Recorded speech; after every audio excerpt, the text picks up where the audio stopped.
it's not 0. If there is a limit, what does that mean has to happen eventually? The outputs have to get close to it. What is sine doing always? So if I think the limit is here, well, it's away from it more than it is close to it, to be honest, right? So this is a different kind of does not exist. It never starts to agree on an output. It doesn't have its amplitude getting smaller. It's always big. So this is going to be does not exist. Because it oscillates through a variety of answers. There's a problem in the homework that is really, really, really cool. It's this problem, but it's as if I was the math god, and I took infinity and I put it at 5. So what do I mean by that? I mean I can't remember what it is exactly, but I think it's 5. And the function does this. Right? I can't remember if it's 5 or what it is. So how many times does this oscillate as x goes to infinity? Infinite number. This is like this. Let's see, what would it be, Jeff? I don't know, dude. Something like that. So see how as x goes to 5, what does this inside do?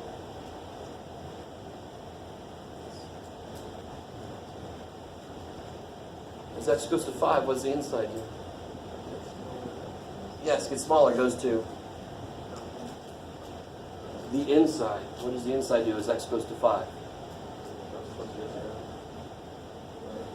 So let me do 2 things. Let me make it this in case anybody's freaking out about it. I don't know if that's even going to help. So this is 1 divided by stupid small becomes, when x approaches 5, the bottom goes to, and you get 1 over 0 is the form of it, which tells you it's going to, 1 over 0 tells you it's going to infinity. Okay. Oh boy. So, like 1 over x squared. Where's it going to have an asymptote? At 0. So squared is going to be symmetrical both sides, so it's going to go like that. Right? So what I've done here, just in case anybody gets this is so cool. This does the same thing this does, just all right here. This oscillates up and down forever, and it's nice, and it doesn't have its period, doesn't change or anything. This guy's period is changing. In fact, this period is becoming infinitesimally small. It's just jamming. All of the infinite oscillations are happening right there. That to me is so flippin' cool. So it's still, the limit does not exist at 5 because of the same reason. It never agrees on something. Yes? So I know what question you're talking about. Yeah. And it's, what it said, it gives you 2 functions. It gives you that one and then And on the other side, it's something nice. It meets at 5 at like 3 or something. Yeah, okay. And so the question asks like, oh yeah, what's the limit as it goes to 3 or 5? Yeah, and it must say from below or from above. Yeah. Yeah, so from below in this example, it would be does not exist. Because that is oscillatory. It never agrees on a limit. From above, it would be 3. Yeah. I love that idea. I would, because I'm such a weird geek freak. But this is all happening stretched out infinitely long. The infinite oscillations are all happening right there at 5. Because the inputs are both going to infinity, aren't they? So they should act the same. It just visually looks very different.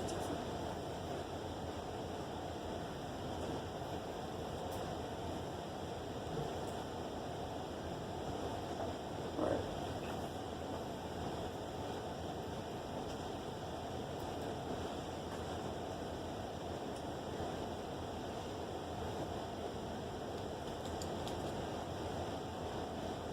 Let me go ahead and give you guys the answer key. Maybe that'll spark some more questions.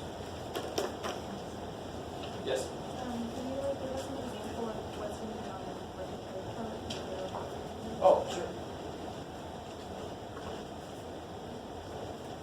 So it could be very, very basic stuff like cosine of 5 pi over 4 or something, right? Yeah, it could be stuff like that. It could be any identity that I've said you need to know. If you're not sure what those are, they're on the website, right? The trig expectations thing. We already looked at like cosine as an asshole, that identity. Do one more.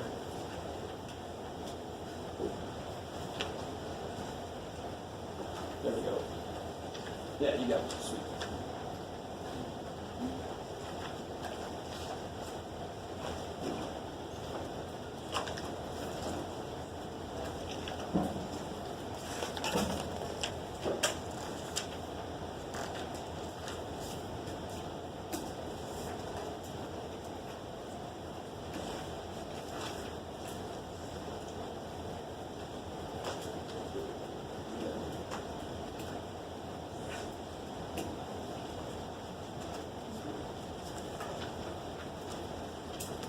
So number one references a problem in the book. I just didn't want to copy the graph down. I was feeling lazy, so I want you to go there. Number two is that freaky domain thing. We actually had a problem almost just like that before. Oh, everybody get one? Everybody get an answer key? Okay. Let me see.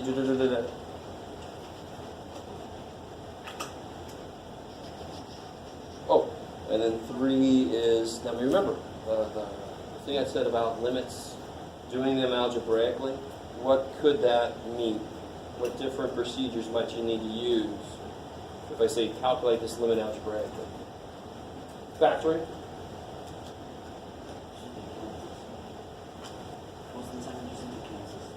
Yeah, sometimes you need to cancel stuff. Sometimes it's not as direct as that, because what if you have radical stuff in there, you're going to have to use conjugate, which will eventually lead to you canceling something. You do hope that the problem, the thing that's making it indeterminate, you hope that that goes away. Because then what's left should be determinate. That's awesome. But look at 3a, for example. Right? You could start to factor that thing, but there really is no reason. Because it's not indeterminate. Plug a 5 in and you get an answer. So always start by plugging the sucker in. See if you get something determinate. So if you plug 5 in and you get 2 over 0, what is that? Is that indeterminate? What's indeterminate mean? What form would it be in for it to be indeterminate? 1 over 0. Say again? 1 over 0? No. 1 over 0 is determinate. 0 over 0. Why is 1 over 0 determinate? Because that's infinite. Now there might be, is it negative infinity or positive infinity? It depends on what the bottom is, it negative or positive as it goes to 0. And there's an example like that, number 3c, where I factor to make it easier to see what's going on. But finite number over 0, like a non-zero number over 0, that's not indeterminate. That is determinate, some kind of infinity. I know what the answer is. 0 over 0 sucks. Big rocks. Because 0 divided by something is 0. Anything divided by 0 is infinite. So 0 divided by 0 is both infinity and 0 and everything in between at the same time. It's like, oh shit. So when you get this, that means you've got more work to do. So on 3a, I don't get this. I don't got more work to do. Just to show off my awesome grammar skill. So 3a, I plug it in, I don't get indeterminate, which means I am getting an answer. 3b, when I plug negative 6 into the top and bottom, I do get 0 over 0. They're polynomial, which means they have to have a factor that cancels. There's a beautiful problem in the homework. When I say that, it normally means it's disgusting as all shit. There's the limit as x goes to, let me see if I remember, x minus a over something like this. Does that look familiar? see in your eyes that you haven't gotten that far yet. A lot of you guys. And supposedly, let me see if I can find this one. I forget exactly how they set it up. And you want to see this, because if I say I love a problem, it might have something similar to it on the test. Where was that sucker? It's probably earlier in the sections. Anybody done that? Remember where it's at?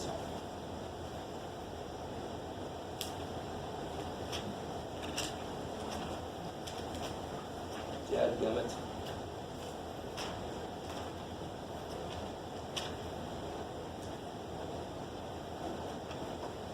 Oh, it's gotta be.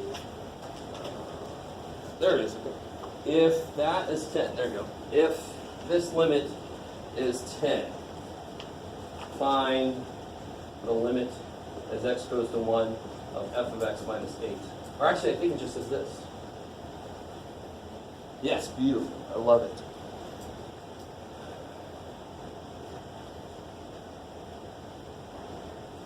So, when you plug a 1 into the bottom, you get 0. If the top is any number except 0, like if the top is 2 or 3 or negative 18 or 28 billion, that over 0 is infinity. Did I get infinity for an answer? Did I get infinity for an answer? No, I got 10. They got 10, right? All right, I didn't get it. They did. But screw it. I can just look at it. Is everybody with me so far? This is such a kick-ass problem. The only possible way that this limit can be 10, and they don't want... What's beautiful here is everybody's like, how do I make it 10? That doesn't matter. We're shit. It is not infinity. Which means at 1, the bottom is 0, so the top must also be 0 at 1. So what's the limit as x goes to 1 of f of x? What makes the top 0? This has got to be flipping 8. This has got to be 8.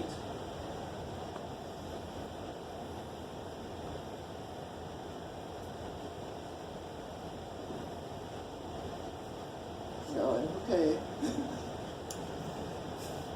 So it's all about the fact that if the bottom goes to 0 for the limit, the only way the answer is not infinity is if the top also goes to 0.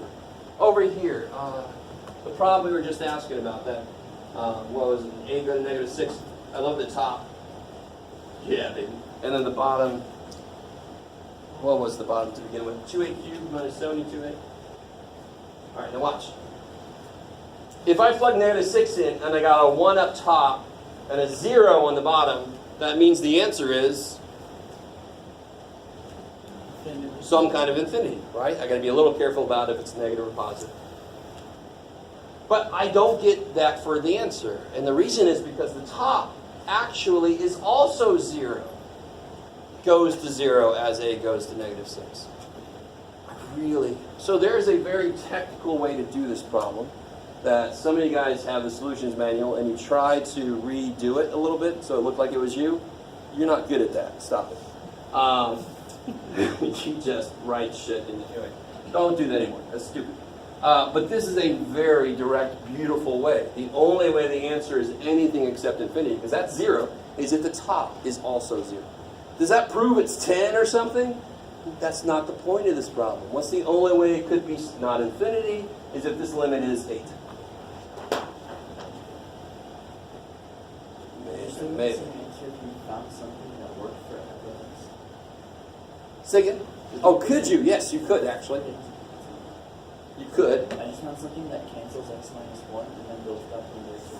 The technical way to do this is to say the limit as x goes to 1 of f of x minus 8 equals the limit as x goes to 1 of f of x minus 8 over x minus 1 times x minus 1. Why am I allowed to multiply top and bottom by this?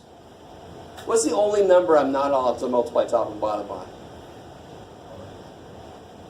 0. You can't multiply top and bottom of a fraction by 0. Is this ever 0? What's the only place it's 0? 1. Do I ever get to 1?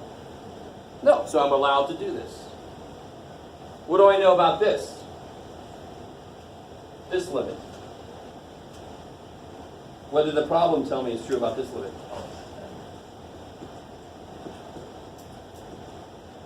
So let me just take the limit of each of these. So this is 10 times, what's the limit of x equals 1 of x minus 1? 0. So this limit, that's where I started, right? This equals this, equals this, equals this. This limit is 0. And what is the limit of x equal to 1 of fx has to be, for that to be true, it has to be 8, which we got really quickly. The more you know, the less you have to do. And this, by the way, is funky as shit. So if you do this, I'm a little worried, to be honest. I'm not overly excited. Maybe you figure this out on your own, but more than likely you just saw it somewhere. Because it is a very weird thing to do. There's a much better way to get the answer, though. Yes? So in the context of limits, 0 over 0 isn't undefined? No, it isn't. Okay. Yeah, in fact, so non-zero number divided by 0 is either undefined or infinite, depending on your teacher or the application. 0 over non-zero is 0. So you have 0 over, well, that should be 0 then. But it's over 0, so that should be infinite. Ah, shit. It's sort of like 0 to the 0. That's another that we'll learn later. What is anything to the 0 power? What is 0 to any power? So the answer is 0 and 1, or neither. Sounds like Schrodinger's cat, but 0 is dead and alive. And not dead and not alive. Oh shit, you stop. It's a dog. What's it? Alright, maybe.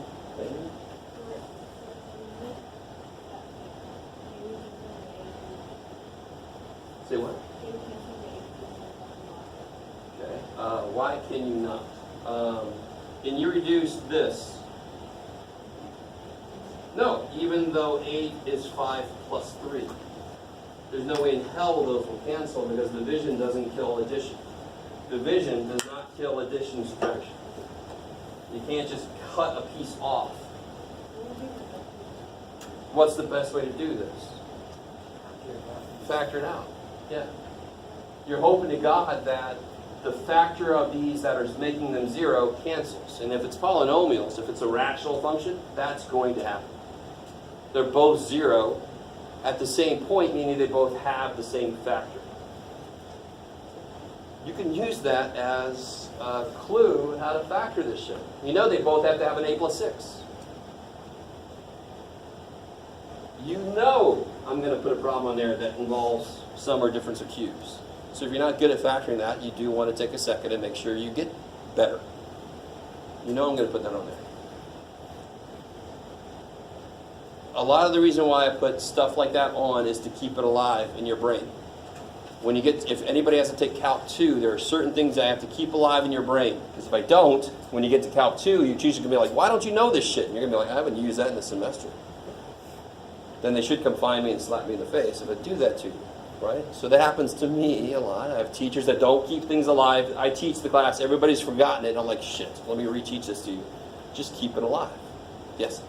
So for the top is the same, and then say the bottom is a plus 4. Oh. So could you just do a plus 4 cubed, and then just since there's a plus 4 on the bottom, you can cross. Wait. Let me catch up. Are we talking about this problem here? What did you? Just the top. So say it's a cubed plus 216. Sure. Over a plus 4. And then still the limit is a goes to negative 6? Oh no, I'm just talking about factoring. Oh. Factoring the cube. So could you just do a plus 4 cubed and then take out one of the powers? Because Okay, there's a lot going on here. Can I go up there and show you? 4 cubed is what?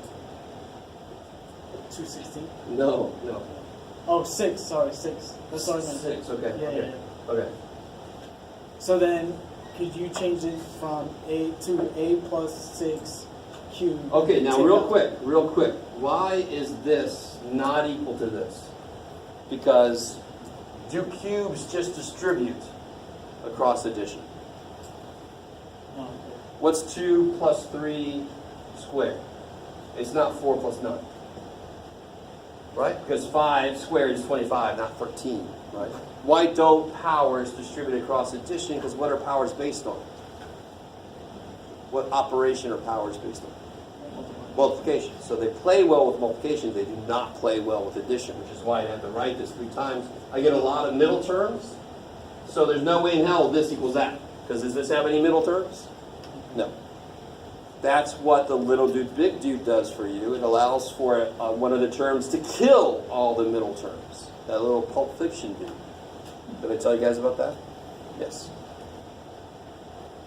The wolf that comes in and cleans the shit up that you don't want. So please, dear God, sum or difference of cubes will never be that simple. This is going to be little dude, big dude. 1 at each, 2 at each, rocked in the middle, closest to a song, doesn't even rhyme. I love it.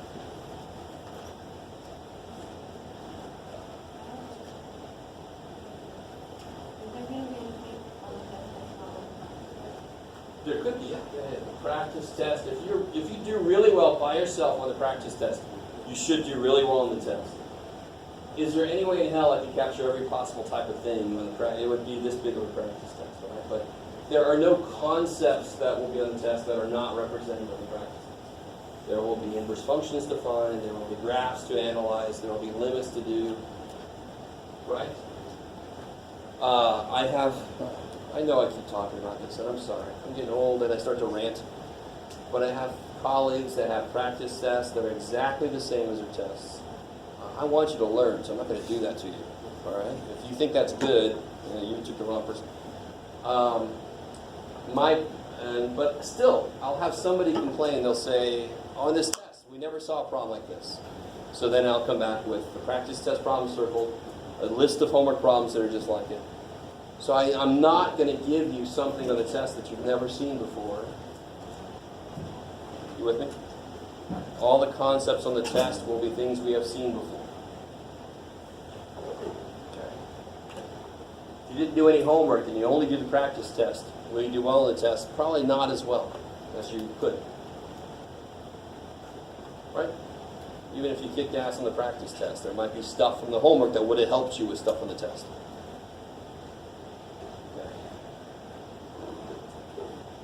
So anybody tried out the tutors in the Math Study Center or upstairs? Because you guys aren't coming to see me. I have office hours. I was the one that the girl that helped me. She didn't what? She did not know anything. I was sure I didn't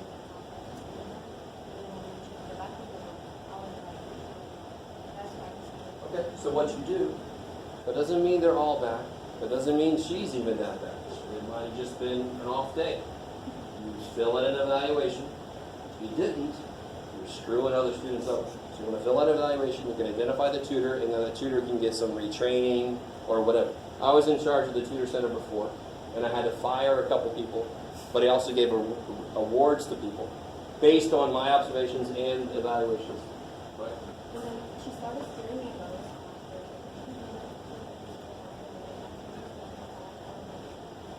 That's bad for tutors to do.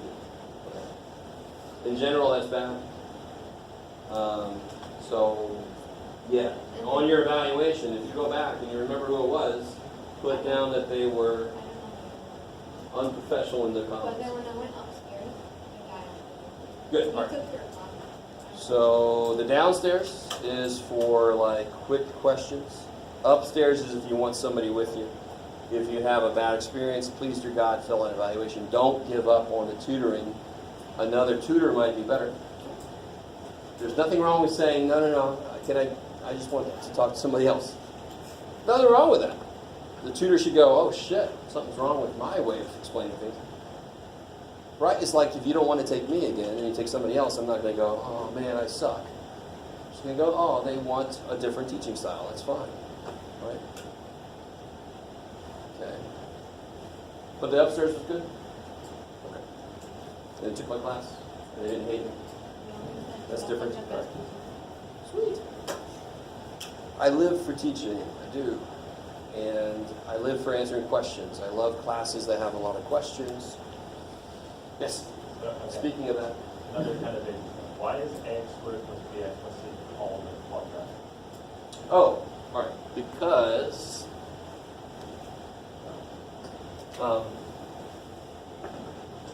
let's just say, what's the area of that? That sounds Yeah, so it's related to this. It's if I have polynomials on the side of a square, the area of a square, four-sided figure. That's why in general it's called quadratic. It was a horrible decision, to be honest, but that's just the historical name given to it. And it really is related to this. So how does the plus c factor into that? Well, I mean, so if you multiply these, what do you get? 6x squared plus 15 minus 2 plus 13x minus this there. There's this. Yeah. So yes, there were a lot of times when math people called things something really stupid. There's a lot of examples of notation being dumb as hell. Something really simple like this. This is a dumb idea. What is this? 3 1/3. What's the operation in the middle that's never shown? Not times, right? 3 times a third is 1. 3 and a third. And that leads to a lot of real basic misunderstandings. Like, damn, we should have come up with some better way. Because something sitting next to something looks like multiplication. Anyway, so there's a lot of places historically we did things very wrong. Like, we got the flow of electricity the wrong way. I don't know if you guys know that. But we just keep going. All the stuff still works.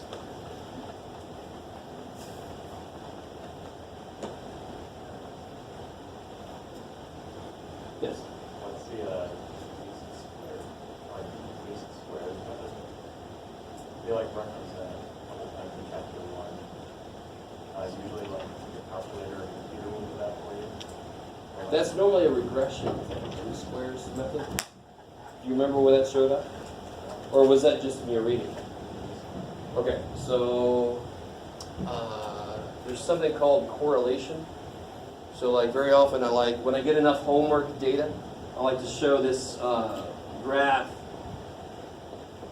of number of homeworks done versus grade in the class. And there's a correlation, right? So the least squares line is the line that minimizes the squared distance away to all the points. So it's like the graphical average. All right, that's enough of that. That's the statistics thing. Yeah. So that's why I didn't assign any problems, because it depends on if you took statistics. A lot of places, if you take calc, you've taken stats. But anybody in here ever taken stats? Does that sound familiar at all? Least squares line, stuff like that. Best fit line is a better known name for it. Don't worry, if you never took a stats, you're fine. That's why I didn't assign it, but that's what it references. I love it. Yes? I'm looking at question 10, the practice test. I see where, for 8, I see where in the answer sheet where you got the answer, but I just need a little more explanation. I got you. I'm with you. That's a good question to ask. I think at that point I was getting tired and I was just like, here's the answer. Remind me, I don't have the original anymore. What's 10a's problem? Limit as x goes to infinity is 4x squared minus 3x cubed plus 2 over 5x cubed plus x. Oh, is it 3 there? Or, no, it's minus x cubed. I was like, whoa, I really went fast. So I'm hoping, I showed you the technical divide by the highest power, but dear God, you should have gotten past that in pre-calc, so you're in calc now.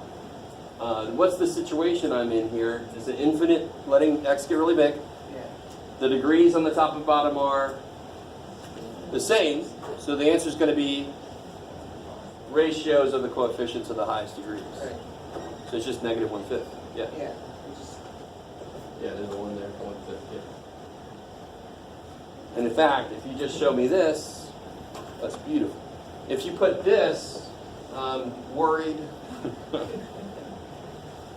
Because then you might have just looked at your calculator, put really big numbers in there and said, it looks like it's negative 0.2. No. I want to see that, which tells me more that it came from actually observation you made instead of letting the calculator do shit for you. yeah, right. Yeah, that makes sense. Sweet. And really, on part B, the same thing happens, right? Part B is a little bit freakier. It's limited as x goes to, I don't remember. What is it? It's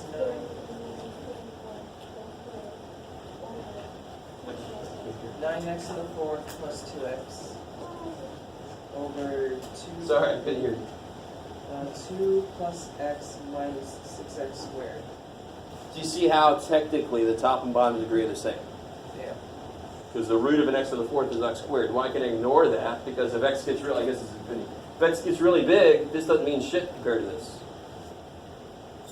So it's the same situation. So I can do a shortcut here. I can say this is the x squared term. So square root of 9 over negative 6, they have the same degree. So it's the ratio of the coefficients of the highest degree terms. The biggest mistake is people put 9 over negative 6. It's square root of 9 over negative 6. Right?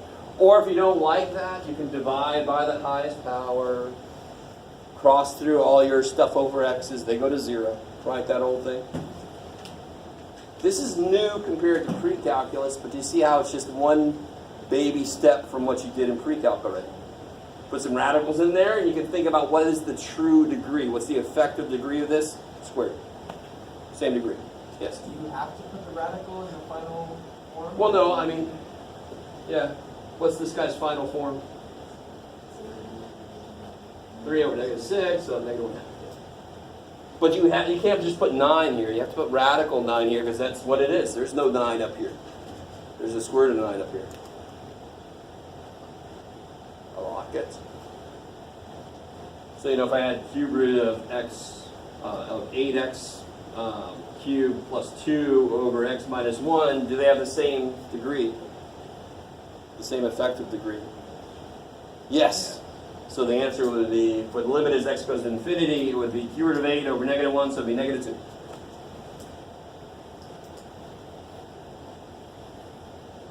Or you can do it the book method and take a lot longer, but still get to the right answer, that's fine.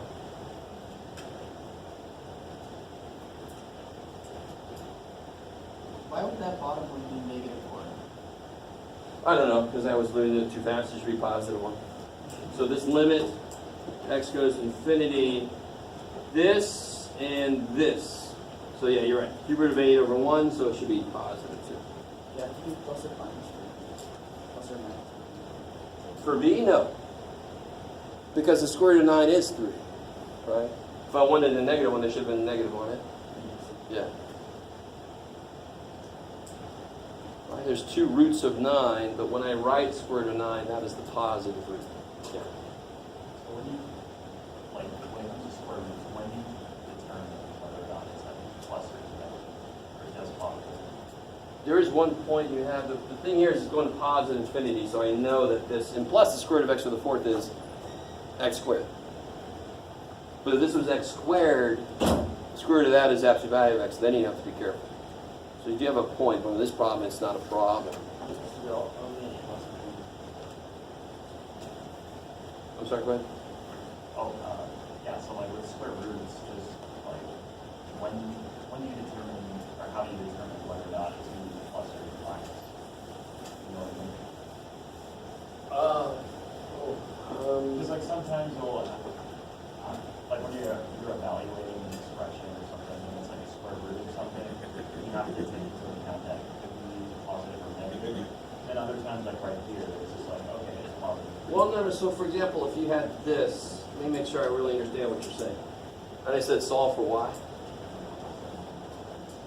Then you would have to, so you'd subtract x squared, take a square root. You've got to put plus or minus.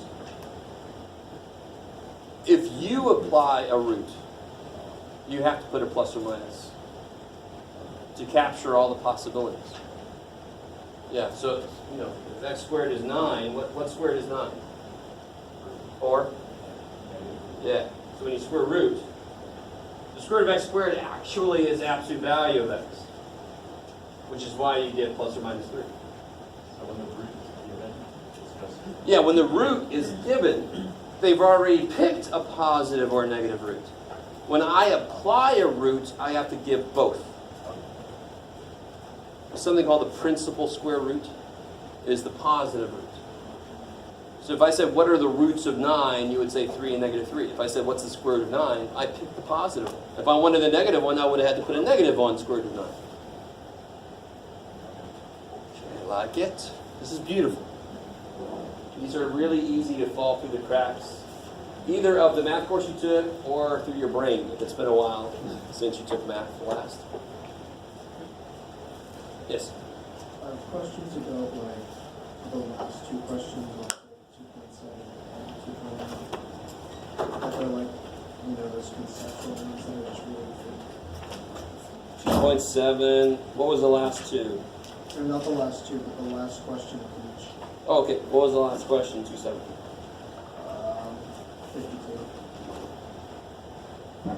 Oh, okay. So 52, that was the cylindrical tank problem? Yeah. Okay. Oh, so they give you a function.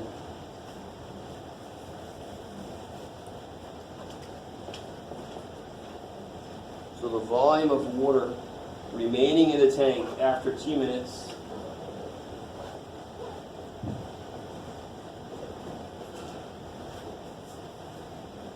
yeah, that's right. Oh, for a minute.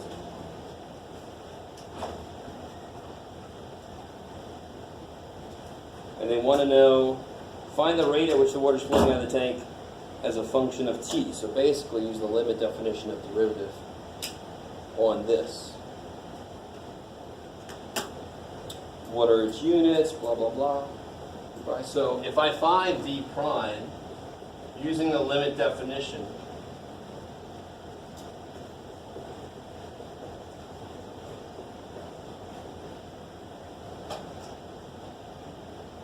right? Is that cool?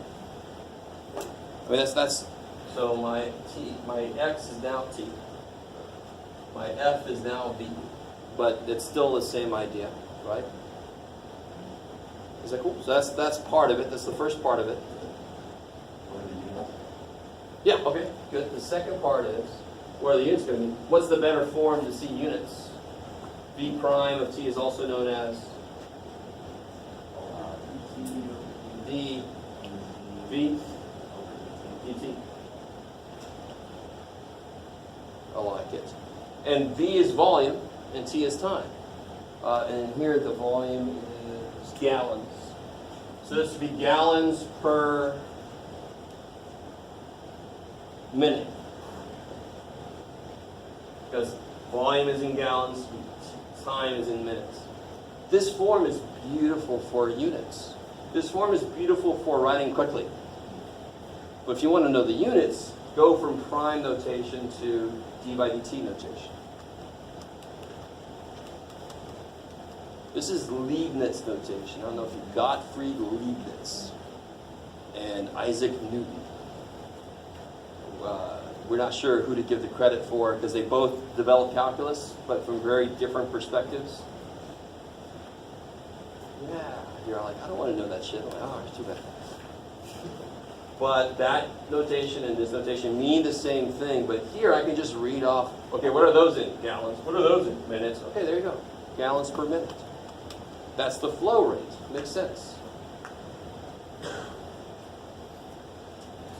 Is that decent for that? Is that, or which? Let's see. I guess. I mean, I just had trouble doing it actually. Yeah, I won't blame you. This is going to be a little disgusting because it's kind of buried in there, right? So is that cool if I just No. I appreciate the straightforwardness of that question. One thing you could do is you could actually FOIL this out, put it in a different form to work with, if you want to. Because that. So what's V of T plus H? It would be 100,000 times 1 minus 1/60th T plus H squared. And see how that gets a little multi-level gross, right? I don't know if you guys see that. You distribute this, you write it twice, you FOIL it out. Jeebus. Whereas if you FOIL this out first, it might just be a little bit easier to look at when you plug T plus H in. Do you see what I'm saying? I mean, no. So right here, you could FOIL this out. You can simplify the given function first. Can you use a scientific notation to to bring down the zeros so that it can work and then just multiply it back? Yeah, in fact, both of these would have 100,000 in them, so you can actually take 100,000 out. Is that what you're saying? Yeah, like we're Yeah. at 1.0. So in here, you could focus on just this piece. Yeah. Sure, I love it. Any constant, if it's in both parts, can come out of the limit. Remember that C can come out? That one rule for limits? So you just get that 100,000 out of the way, so you're not having it flying all over the damn place. So now you can focus on this guy. So either foil him first or foil him after. It doesn't matter. You get to the same place. Because again, what do we do when we have a nicer function? Don't we foil the sucker out so I can get my stuff to cancel? Exactly what's going to happen here. This is the kind of problem that looks worse than the other ones, but you should be able to sink your teeth into this problem. There's nothing conceptual about this really. This problem right here. Just brute force this sucker, right? Is it gross? Yeah. Is it conceptually difficult? Shit, no. It's just, I don't want to do that, but too damn bad. I decided. I like the dilemma. Did I just not do it? I love that. Yeah, of course. Huh? Because I didn't assign it to myself. Badass. I'm a teacher. I already did all this shit. Your turn. I love that one too. That's awesome. Okay. Anything else from homework or the practice test? Yes. I don't get the colors here. For C. So, can I see somebody's real quick? I'll give you all mine. That's a picture, right? 4C is all the intervals where f of x is continuous. So the place to start with that question is, where is it discontinuous? Remember we had that earlier question? Let me hold on this for a second. About the u, which turned out to be an or. So the way I look at something like this, if I saw this somewhere, the way I read this is all real, skip one. This here means skip one. So if I know a function is discontinuous, where's this function discontinuous? What values of x? So it's discontinuous where? Sorry? Negative 3. Negative 3. 0. I love it. 2. I love it. And what is it? 1, 2, 3, 4. Yeah. First thing I do if I were you is I would number those. Yeah, okay. So I need to skip all those numbers. Now it's not from negative infinity though, right? What's the first part of the domain? Now do I include negative 7 or not? Yes, because at the endpoints I have to be fair. They're continuous if they're continuous from one side. Would it be wrong if you put negative infinity? Yes, because I had a hard stop. Okay. Yeah. If I put a little arrow, that would be good. This is a hard stop. I love it. So it's going to be negative 7, and then I have to stop at negative 3. Skip negative 3. Pick back up at negative 3, and then I have to stop where next? 0. Pick it up at 0, stop at 2. Pick it up at 2, stop at 4. Do I include 4? Yes, it's a closed circle. It's an endpoint, so it doesn't matter that it doesn't exist on the other side. That's not fair. It's just not in this thing's domain. You just notate that as x does not equal Yeah, I kind of say all intervals. So I sort of imply I want to see this. I'm trying to give you more practice with this notation. Is that cool over there? Now part D is really just, can you see where the slope is negative, right? We'll get up with that. And the next class is like, they're never in here. What's going on?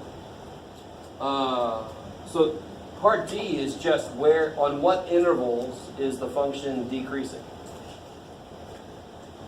So between what and what is it decreasing? So it's definitely increasing, for example, from -3 to 0, right? It's increasing there. Where is it decreasing? From -7 to what? -3, right? I never include those because at that point, I don't know what it does next, so I can't say it's decreasing. Keep going. So it's decreasing there, it's decreasing from 0 to 2, it's decreasing from 2 to what is that, 4, I think? I like it. What would that look like in a bracket? Or is that what it's called? Like when you have the, Squiggly. yes, I mean, another way to say this is Not that one. -7 less than x less than -3. I prefer this one because there's less writing. So you should prefer this one too. Yeah. The squiggly line is this whole thing. Okay, real quick word about this. I used to match saying this, but this is stupid. That is the same as that. This set builder notation is good when my answer is all x's such that it's a number that starts with the letter E, right? Like 8 and 11. Here, I don't need to build the set of answers. There's the set of answers. There's the set of answers. I don't need set builder notation. I don't know if that's even what you're trying to get at. What's a set builder? Screw set builder. Yeah. It only gets necessary when our answers are weirdly defined. Is this a weird definition? No. But if they all the answers are those numbers that start with the letter E, well, that's weird. All x is such that it's a number that starts with the letter E. Yeah, there's a whole issue. Is that good for them? Yeah. Yeah. On 4C, wouldn't it go past 4? Why, like, why'd you put the bracket? Because that was another hard stop. And for the endpoints of a function where it's not defined past that point, it only has to be continuous from one side, to be fair. That wouldn't be endpoint though. Yeah, because it's a jump distance. Oh, why did I put 4? Yeah, good point. 2 to 4. Oh, I thought this was the end. That was my bad. And then there's another thing from 4 to what? 10. That should be the hard bracket. Okay. Thank you. But you knew at the end it was a hard bracket when I stopped too early. Okay, yes? What was your explanation of 1D? Award award? 1D, Yeah, 1D. the one-to-one Oh, that's 1. passes the horizontal line test. Yeah, Okay. 1-to-1. Sorry. If it looks like Oreo to Oreo or something, I don't know what it looks like. If I get to the point where I can't read my own writing, that's when I must retire. I had a teacher that would do that. We'd say, "What'd you write up there?" He said, "Somebody remember what I wrote up here?" I did. It's time. It's time to move on. I can still read my chicken scratch, so I can still keep going.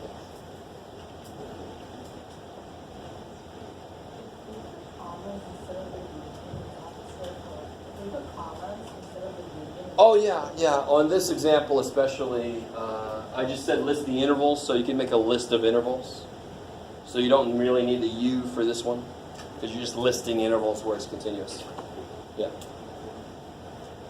So you just put those U's down. Either way. Because really what this is saying is continuous here, or here, or here. When you said you're going to throw a tree into the test, do you mean like put it inside the calculus problems, or like there's going to be a section where Oh, check? yes. Like, So I could have a, for it to be inside calculus problems, it would be like a limit question for us. Because we haven't really officially, we sort of did the derivative of sine. But we haven't made it an officially known thing. So it would be in a limit question, right? Like the limit is x equals to pi over 2. You know, I had a problem like that. I don't know if I had one on this practice test, but limits